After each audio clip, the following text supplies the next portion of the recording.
네, 여러분 오늘 본문에는 우리가 한번 봤던 그런 말씀인 것 같습니다. 다른 말씀을 전하면서 잠깐 이렇게 얘기를 나눴었는데 오늘 본문에는 하나님이 예레미야 선지자에게 그 이스라엘 백성을 향한 새 언약을 약속하시는 그러한 장면이 나옵니다. 여러분도 아마 기억이 나실 겁니다. 얼마 전이었는데 새 언약, 그 다음에 옛 언약 이렇게 잠깐 다른 말씀을 하다가 잠시 나눴던 기억이 있는데요. 예레미야 선지자는 남왕국 유다가 바벨론에 망하기 직전부터, 그죠? 그 이스라엘이 두 개로 갈라지죠.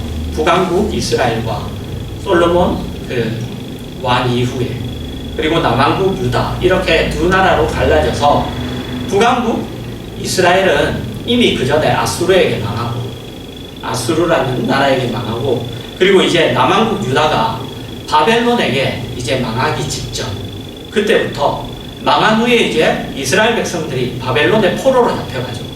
포로로 잡혀가고 또 일부는 포로로 잡혀가는 그러한 일들이 아니라 그 망하고 나서는 다 애국으로 피난을 갑니다.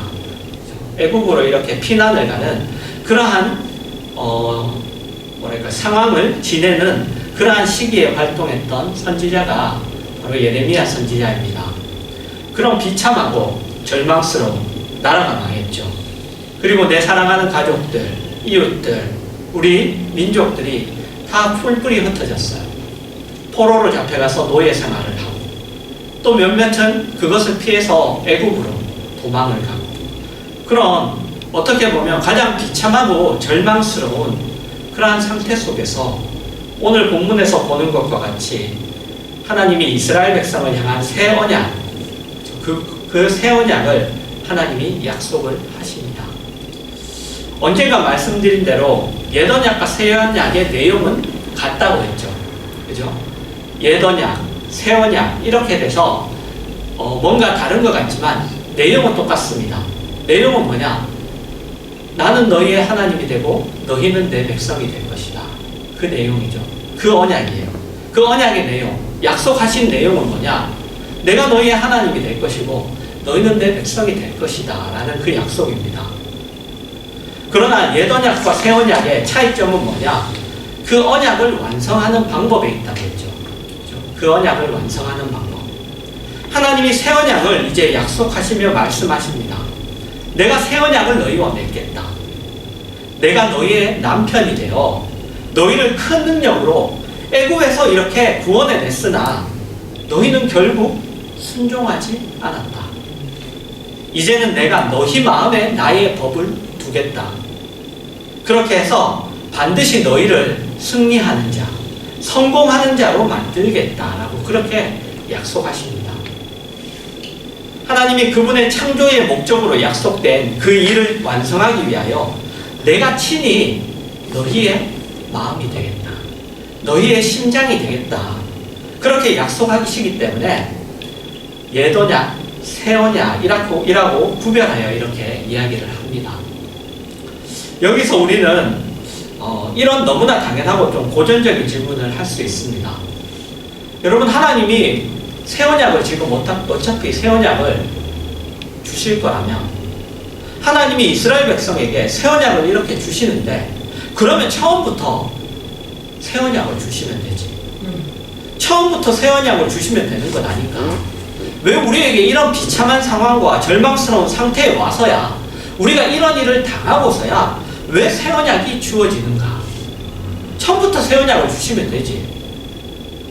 그렇게 우리가 질문할 수 있습니다. 그런데 여러분, 왜 그럴까요? 왜 하나님이 처음부터 그렇게 안 하실까요? 왜 그렇게 처음부터 안 하실까? 여러분, 하나님은 우리가 그분의 자녀가 되고 하나님의 자녀가 되고, 그리고 우리가 하나님이 거룩하시듯이 우리도 거룩한 백성이 되고, 우리에게 그 하나님이 가지고 계신 그 하나님의 형상, 그 형상의 그 영광된 모습이 우리 안에 완성되기를 하나님은 원하십니다. 그리고 그 일이 있기까지 하나님이 어떻게 하시느냐? 우리의 거부를 받아들이세요. 우리가 거부하면 하나님이 우리의 거부를 용납하십니다. 그리고 우리로 하여금 그 거부로 인하여 발생하는 그 멸망, 그 대가, 그 어떤 결과되는 것들을 우리에게 경험하게 하시죠. 그러나 그것이 끝이 아닙니다. 하나님이 그분의 약속을 이루시기 위하여 다시 우리를 회복시키십니다. 다시 회복시키십니다. 여러분, 그런 일들이 수없이 반복돼요. 그런 일들이 수없이 반복됩니다. 우리 쪽에서 얘기하면 그렇죠. 우리가 얘기하잖아요. 도망갔다가 다시 왔다가, 도망갔다가 다시 왔다가, 도망갔다가 다시 왔다가. 수없이 반복됩니다. 수없이 반복돼요. 우리가 그것을 어디서 보느냐? 이스라엘의 역사에서 보죠. 이스라엘 백성이 그러죠. 그죠? 하나님을 따랐다가, 또 하나님을 반대했다가, 그리고 나서 본인들이 그 하나님을 반대한 것 때문에, 하나님 말을 안 들은 것 때문에 벌을 받고, 그리고 또 다시, 그죠? 그걸 경험하고 나서 다시 또 하나님이 또 회복시키시죠. 그런 일들이 반복돼요. 수없이 반복됩니다. 우리가 그것을 이스라엘 역사에서 봐요. 그리고 그것뿐만 아니라 우리가 성경 전체에서 우리가 그걸 봅니다. 우리가 그 내용을 보는 거예요. 그리고 또 우리는 우리의 신앙생활 속에서 우리가 경험하죠. 그죠? 우리가 우리의 신앙생활에서 경험합니다. 우리는 하나님이 우리에게 요구하시는 것을 알지만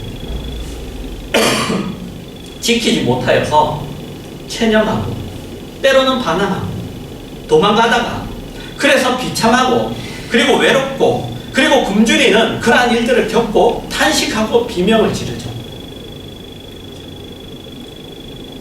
때로는 하나님 앞에 원망을, 때로는 하나님 앞에 도와달라고. 그렇게 우리는 비명을 지르고, 그렇게 우리는 탄식합니다. 여러분, 누가복음 15장 11절에서 22절에 보시면 우리가 잘 아는 돌아온 둘째 아들, 그죠? 탕자라고 그러죠. 탕자 얘기가 나옵니다. 제가 잠깐 다시 읽도록 하겠습니다.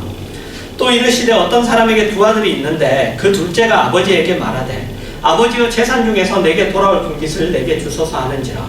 아버지가 그 살림을 각각 나눠주었더니 그 후 며칠이 안 되어 둘째 아들이 재물을 다 모아가지고 먼 나라에 가 거기서 허랑방탕하여 그 재산을 낭비하더니 다 없앤 후 그 나라에 크게 흉년이 들어 그가 비로소 궁핍한지라. 가서 그 나라 백성 중 한 사람에게 붙여 사니 그가 그를 들러보내어 돼지를 치게 하였는데 그가 돼지 먹는 지엄 열매로 배를 채우고자 하되 주는 자가 없는지라. 이에 스스로 돌이켜 이르되 내 아버지에게는 양식이 풍족한 품꾼이 얼마나 많은가. 나는 여기서 줄여 죽는구나. 내가 일어나 아버지께 가서 이르기를 아버지, 내가 하늘과 아버지께 죄를 지었사오니 지금부터는 아버지의 아들이라 일컬음을 감당하지 못하겠나이다. 나를 품꾼의 하나로 보소서 하리라 하고 이에 일어나서 아버지께로 돌아가니라. 아직도 거리가 먼데 아버지가 그를 보고 측은히 여겨 달려가 목을 안고 입을 맞추니 아들이 이르되 아버지, 내가 하늘과 아버지께 죄를 지었사오니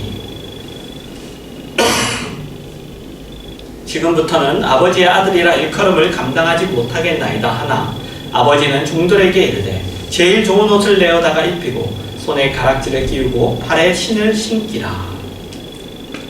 여러분, 우리가 잘 아는 내용이죠. 둘째 아들이 아버지에게 돌아가시기 전에 아버지, 저에게 줄 재산을 미리 나눠주세요 라고 해서 그것을 받아가지고 그래서 아버지의 집을 떠납니다. 떠나서 먼 나라 가서 살다가, 그죠? 다 돈을 다 쓰고 그래서 누구에게 빌부터 살죠. 근데 종으로 그렇게 빌부터 사는데 배가 고픈데 돼지가 먹는 것도 먹을 것을 음식을 먹으려고 하는데 그것조차 주는 사람이 없어요. 그런 생활을 합니다. 그러다가 둘째 아들이 다시 아버지의 집으로 돌아오게 되죠. 돌아오는 이야기인데 근데 돌아오는 이유가 뭡니까? 둘째 아들이 아버지의 집으로 돌아오는 이유가 뭐예요? 이유가 써있죠. 세상과 아버지의 집 사이에 그 차이를 이해했기 때문에 그 차이가 이해됐기 때문에 돌아와요. 무슨 말이냐? 돼지가 먹는 지엄 열매마저도 자기가 있는 먼 나라에서 자기에게 허락되지 않을 때 가장 비참하게 자기가 되었을 때 그때 기억하는 것이 뭐냐? 아버지의 집에는 일하는 종들도 풍족했다. 그러니까 아버지의 집과 내가 지금 있는 아버지의 집을 떠난 곳, 아버지 집 외에 다른 곳에 그 차이를 이해하게 되는 거예요. 그가 비참한 상황에 떨어지고 그러자 그 차이를 이해하게 됩니다. 그래서 아버지의 아들이 아닌 종으로 살기 위해 아버지의 집으로 돌아와요. 아들로 나는 아버지 아들이 아닙니다. 나를 그냥 종으로 써주세요. 그런 마음으로 아버지 집으로 돌아와요. 그리고 아버지는 돌아온 아들을 자기를 종으로 대접하려고 하지만 그렇게 하지 않고 아들로 대접하죠. 근데 여기서 여러분, 아버지가 그가 돌아왔기 때문에 그가 잘못했다가 그죠? 다시 돌아왔기 때문에 그 아들을 아들로 대접하는 게 아니에요. 그죠? 그게 아니라 그가 나가 있을 때도 그 아버지에게 그는 아들이었어요. 그는 아들이었어요. 그는 늘 아버지에게 아들이었습니다. 잘못을 해도 아들이었고 늘 아들이었어요. 그가 잘못을 나갔다가 돌아왔기 때문에 그래 잘했다 해서 이제 아들 해줄게 이런 게 아니에요. 늘 아들이에요. 그래서 기다리잖아요. 기다려요. 여러분 어떻게 보면 그런 갈등, 어떤 기간, 과정이 이스라엘 역사에서나 아니면 우리의 인생 속에서 반복되는 거예요. 이 둘째 아들과 같은 일이 반복됩니다. 그것을 거쳐서 우리는 이해하게 되죠. 우리는 이해하게 됩니다. 뭘 이해하게 되느냐? 하나님과 하나님의 약속과 하나님의 자녀라는 신분과 그리고 그 신분이 가지는 내용에 대해서 이해하게 돼요. 하나님이 누구신지, 하나님의 자녀라는 것이 뭔지, 하나님의 약속이 도대체 뭔지, 그리고 내가 지금 하나님의 자녀인데 내가 이 하나님의 자녀라는 이 신분은 어떤 내용을 가져야 되는지, 그런 것들을, 그런 과정들과 수없는 그런 시간들을 통해서 이해되게 됩니다. 이해하게 되는 거예요. 그래서 어떻게 되죠? 그 이해하게 돼서 어떻게 되느냐? 항복하죠. 항복하는 거예요. 항복합니다. 두 손 두 발 다 드는 거예요. 하나님은 정말 하나님이십니다. 하나님은 정말 나의 주인이십니다. 하나님은 정말 나의 아버지십니다. 욥을 예로 들려면 귀로만 듣던 걸 내가 이제 눈으로 봅니다. 내가 이제 알겠습니다. 라고 이렇게 항복하게 되는 거예요.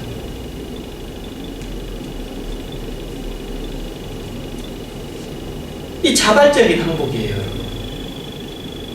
하나님이 어떤 이해관계, 하나님과 내가 이해관계, 내가 하나님 앞에 이렇게 안 하면 하나님이 안 주실 거니까 이런 이해관계 속에 그것에 의한 항복도 아니고, 그 다음에 하나님이 능력이 많으시고 힘이 세시기 때문에 내가 이렇게 비굴하게 마음으로는 전혀 항복하지 않는데 힘이 세니까 마치 우리가 매가 무서워서 아니면 그렇게 그죠? 더러운 것이 더러워서 피하는 것처럼 그런 항복이 아니라는 거예요. 자발적인 항복이에요. 자발적으로 항복하는 겁니다.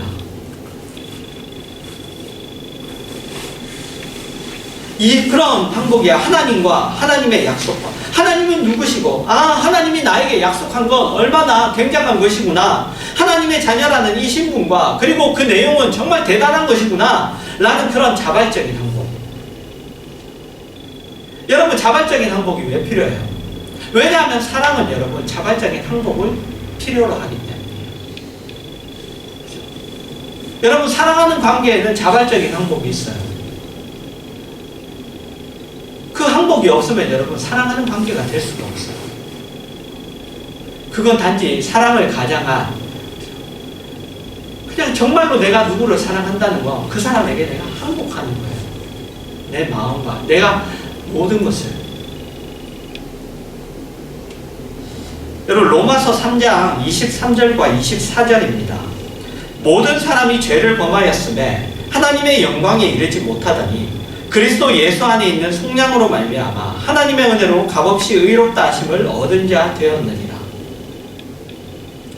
여러분 저번에도 한번 말씀드렸죠. 하나님의 의. 좀 이해하기가 어려운 단어잖아요. 근데 우리가 이해하기 쉽게 하자면 뭐라고 했죠? 의리. 하나님의 의리라고 보면 됩니다. 하나님의 의리. 우리가 이해하기 쉽게 표현하기 위해서 얘기하는 겁니다. 하나님의 의리. 하나님은 우리에게 아버지로서, 창조주로서 의리를 지키십니다. 우리는 그분에게 의리를 지키지 못했죠. 그죠? 우리는 그분에게 의리가 없어요. 그죠? 의리가 없습니다. 그분은 우리에게 그러나 의리를 지키셨습니다. 우리의 어떠함에도 불구하고 의리를 지키셨죠. 그리고 그분이 우리를 향하여 목적하신 자리, 그분이 의리를 지키시듯이 우리도 이제 의리를 지키는 자리까지 우리를 가게 하기 위하여, 하나님이 우리에게 의리를 지키시듯이 우리도 하나님께 의리를 지킬 수 있는 그 자리까지 우리가 가게 하기 위하여 그분이 우리에게 자유를 줍니다. 그리고 선택권을 주고, 그리고 그 자유의 선택의 결과를 우리에게 보여주시면서 우리로 하여금 그런 과정들 속에서 한 걸음씩 나가게 하시는 거예요. 그것을 성경은 어떻게 이야기하느냐, 이렇게 얘기합니다. 우리 굉장히 자주 봤던 말씀이에요. 에베소서 1장 3절에서 6절입니다. 찬송하리로다 하나님 곧 우리 주 예수 그리스도의 아버지께서 그리스도 안에서 하늘에 속한 모든 신령한 복을 우리에게 주시되 곧 창세전에 그리스도 안에서 우리를 택하사 우리로 사랑 안에서 그 앞에 거룩하고 흠이 없게 하시려고 그 기쁘신 뜻대로 우리를 예정하사 예수 그리스도로 말미암아 자기의 아들들이 되게 하셨으니 이는 그가 사랑하시는 자 안에서 우리에게 거저 주시는 바 그의 은혜의 영광을 찬송하게 하려는 것이라. 우리가 하나님을 찬송하는 자가 된다고 합니다. 그저 우리가 하나님에게 항복하고 하나님의 영광이 우리를 통하여 우리라는 존재와 그리고 우리라는 각 개인의 그 영광에서 하나님의 영광이 드러난다고 합니다. 우리에게서 우리가 하나님의 사랑을 받고 하나님이 얼마나 대단한 분이신가, 하나님이 얼마나 영광스러운 분인가가 드러난다고 합니다. 우리를 통해서요. 우리의 존재와 우리의 삶을 통해서 하나님이 우리를 그런 존재로 요구하시고 계세요. 너는 그런 존재가 되어야 한다. 그렇게 말씀하십니다. 그래서 우리가 우리의 신앙생활 속에서 여러분 그저 편한 것, 아무 걱정 없는 것, 염려 없는 것, 어떤 사고도 일어나지 않는 것을 기대하는 것은 사실 여러분 신앙이 뭔지 모르는 거예요. 그런 것들 가지고는 여러분 우리가 우리의 인생에서 경험하듯이 인간의 어떤 깊은 것들이 만들어지지 않아요. 그런 것으로 만들어지지 않습니다. 편한 것, 아무 걱정 근심 없는 것, 그런 어떤 아무 사고도 나에게 일어나지 않는 것, 그런 걸로는 여러분 우리 안에 하나님이 원하시는 것뿐만 아니라 여러분 우리가 그냥 세상에서 살아갈 때도 인생의 어떤 깊이나 그런 것들로는 만들어지지 않아요. 만들어지지 않습니다. 마가복음 4장 35절에서 41절입니다. 그날 저물 때 제자들에게 이르시되 우리가 저편으로 건너가자 하시니 그들이 무리를 떠나 예수를 배에 계신 그대로 모시고 가매 다른 배들도 함께 하더니 큰 광풍이 일어나며 물결이 배에 부딪혀 들어와 배에 가득하게 되었더라. 예수께서는 고물에서 베개를 메고 주무시더니 제자들이 깨우며 이르되 선생님이여 우리가 죽게 된 것을 돌보지 아니하시나이까 하니 예수께서 깨어 바람을 꾸짖으시며 바다더러 이르시되 잠잠하라 고요하라 하시니 바람이 그치고 아주 잔잔하여지더라. 이에 제자들에게 이르시되 어찌하여 이렇게 무서워하느냐 너희가 어찌 믿음이 없느냐 하시니 그들이 심히 두려워하여 서로 말하되 그가 누구이기에 바람과 바다도 순종하는가 하였더라. 여러분 우리가 잘 아는 거죠. 예수님이 이렇게 제자들과 함께 배를 타고 가시는데 큰 광풍이 붑니다. 그래서 막 물결이 막 배에 막 물들이 차는 거예요. 그래서 제자들이 깨우죠. 예수님, 우리가 죽게 됐습니다. 여러분, 예수님과 함께 해도 뭐예요? 광풍이 불어요. 광풍이 붑니다. 예수님과 함께 해도 여러분, 광풍이 불고 물이 배에 들어차서 죽게 되는 상황이 만들어져요. 만들어집니다. 그런 일들이 생깁니다. 그래서 제자들이 놀라서 그러죠. 예수님 막 깨우죠. 예수님 우리 죽을 것 같아요. 예수님 우리 죽는데 예수님 뭐 하시고 계십니까? 예수님이 그들에게 뭐라고 하죠? 그 제자들에게 믿음 없는 자들이라고. 믿음 없는 자들이라고. 여러분, 그 말은 뭐냐면 그들은 예수님이 함께 하시는 자기들을 그 광풍이 죽일 수 있다고 생각한 거예요. 이 모든 나에게 일어나는 일들이 예수님도 어쩔 수 없는 일이고, 그리고 우리도 죽게 되는구나, 우리도 죽일 수 있구나, 그렇게 생각한 거예요. 예수님이 그들에게 그러죠. 믿음이 없다. 꾸짖으십니다. 그건 뭐예요? 너는 나를 도대체 어떻게 생각하냐? 너는 나를 도대체 어떻게 생각하고, 너는 내가 택한 너라는 존재를 너는 도대체 어떻게 생각하느냐? 하나님을 믿는 너라는 사람을 너는 도대체 어떻게 평가하고 있고, 너는 어떻게 알고 있냐고. 믿음이 없다 그러는 거예요.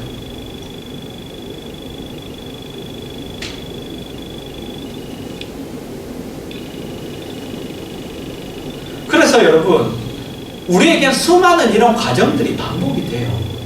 그래서 이런 사건, 사고, 아니면 우리 걱정, 염려, 이런 게 없을 수가 없어요. 없을 수가 없습니다. 그러면서 알게 되는 거예요. 그분이 누구신가? 그리고 나라는 존재는 누군가? 하나님의 자녀라는 것은 뭔가? 이런 것들을 알게 됩니다. 그래서 이 제자들이 그러죠. 야, 그가 누구이기에? 예수님 보고 하는 거예요. 저분이 누구이기에 바람과 바다도 저분에게 순종하지?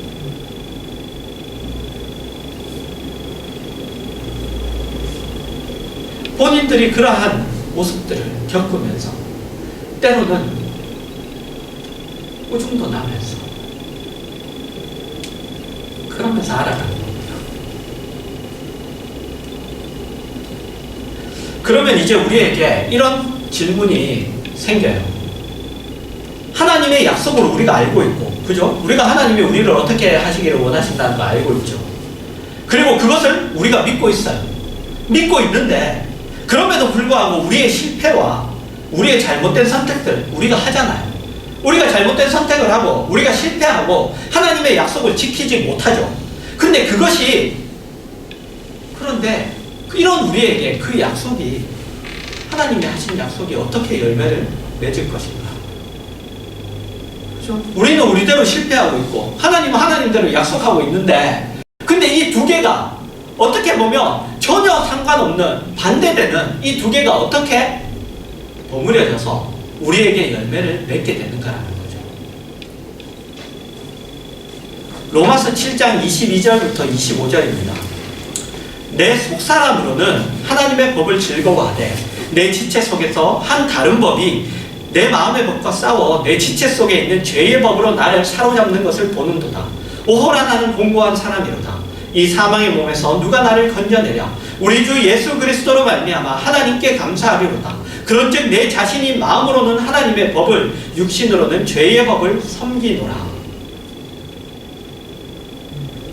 마음과 육신이 여러분 다른 이 갈등, 이 모순, 어떻게 보면 분열이죠. 분열과 고통을 지금 이야기해요. 근데 그리고 나서 뭐라고 하느냐면 8장 1절과 2절입니다. 그러므로 이제 그리스도 예수 안에 있는 자에게는 결코 정죄함이 없나니 이는 그리스도 예수 안에 있는 생명의 성령의 법이 죄와 사망의 법에서 너를 해방하였습니다. 여러분 이해하시겠습니까? 내 잘못이 끝이 아니에요. 내 잘못이 내 결과를 만들지 않아요. 여러분, 우리는 아직 완성되지 않았습니다. 그 말은 뭐예요? 문제가 있다는 거죠. 그죠? 하자가 있다는 거예요. 그죠? 잘못한다는 거죠. 우리는 아직 완성되지 않았습니다. 그래서 하나님의 뜻을 알지만 우리의 뜻을 꺾을 수 없는 수준과 과정을 지금 우리가 겪고 있어요. 우리가 그 시간들을 지금 살고 있습니다. 그래서 수많은 눈물을 흘리는 시간을 거쳐서 하나님의 뜻이 이루어지는 거예요. 그 고통의 시간을 거쳐서. 그런데 어떻게 그렇게 될 수 있냐? 우리가 실패하고 절망한 자리에서 여러분, 성령님이 다시 기회를 주세요. 성령님이 다시 기회를 주시고 다시 해보자고 우리를 일으키시기 때문이에요. 우리 스스로 일어나는 것이 아니라 우리 안에 계신 성령님이 우리를 일으켜 세우시는 거예요. 성령님이 우리 안에서 우리를 붙들고 계시기 때문이에요. 그래서 여러분, 믿음이란 나는 실패해도 하나님은 실패할 수 없고, 내가 겪는 모든 일이 비록 내 잘못으로 인한 결과일지라도 그것이 내 운명으로 결정되지 않는다. 그것을 믿는 거예요. 우리는 마치 내가 잘못되면 하나님마저도 어떻게 할 수 없이 온 세상이 무너진 것 같이 그렇게 보여요. 그리고 마치 내가 잘못한 것이, 마치 나에게 그것이, 그죠? 우리 했잖아요. 행위의 법칙. 원인과 결과. 행위의 법칙 했죠. 내가 하는 것을 통해서 나에게 어떤 것이 결과된다. 우리 자꾸만 그렇게 생각해요. 그래, 내가 잘못하면 그것이 나에게 잘못된 결과를. 내가 그래서 결국은 그것 때문에 내가 망하겠구나. 아니요, 그렇지 않다. 여러분, 하나님이 흙으로 인간을 지으시고 그에게 생기를 인간에게 불어넣었어요. 그죠? 코로 생기를 불어넣었죠. 그래서 그 인간이 생명이 됐어요. 살아있는 자가 된 것처럼 성령 하나님이 우리 안에 들어오셔서 이제 우리의 본질과 성품의 그 중심에 앉아 계시며 우리를 포기하시지 않으시고 우리에게 그분의 뜻을 이루시겠다고 약속하시는 거예요. 그게 뭐죠? 새 언약이에요. 새 언약. 그러니 여러분의 신앙과 여러분과 그리고 여러분의 현실을 하나님 앞에 돌아볼 때마다 여러분의 죄인된 것 그리고 부족한 데에서 부끄러워하셔야 돼요. 그게 마땅해요. 맞아요. 옳아요. 잘못을 하고 또 떳떳하면 안 되죠. 하나님 앞에 부끄러워하고 하나님 앞에 잘못했습니다 얘기하고 하나님 앞에 그걸 돌이켜야 돼요. 그러나 여러분, 동시에 그것이 이때 하나님의 사랑을 입은 자이고 보호를 받는 자이고 내가 실패로 끝날 수 없는 자라는 것을 늘 기억하셔야 돼요. 우리의 돌아봄은 여러분, 다시 일어나기 위한 돌아봄이에요. 우리의 돌아봄은, 우리의 반성은 세상이 얘기하는 반성과 달라요. 세상은 반성하고 끝이에요. 내가 잘못했구나. 아이고, 이거 어떡하지? 끝이에요. 왜? 내가 어떻게 할 수 없거든요. 그 문제를 바꿔줄 수 있는 대상이 없거든요. 근데 우리는 아니잖아요. 우리는 그렇게 하나님 내가 부끄럽습니다. 내가 잘못했네. 내가 이것을 왜 이렇게 했지. 이건 우리가 반성이 아니에요.